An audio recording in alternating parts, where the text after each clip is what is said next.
All right, y'all. So you all know me as the Thai Life. And throughout the year, I have two assumptions with my username.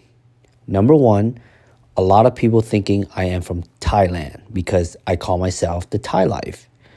But technically, Thai is my last name.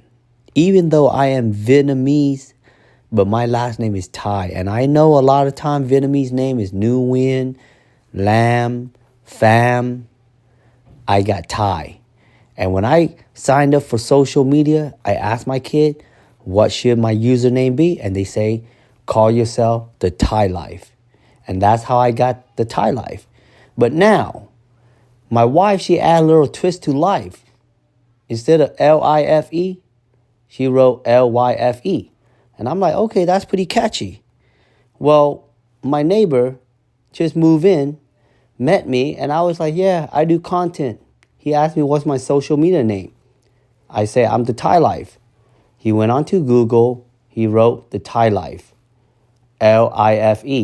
Next thing you know, the red district of Thailand pop up. Ladyboy pop up. Pictures, porn, everything. And he thought that's what I do for a living. He was pretty shocked. For a minute, he didn't even want to look at me in the eye when we crossed paths.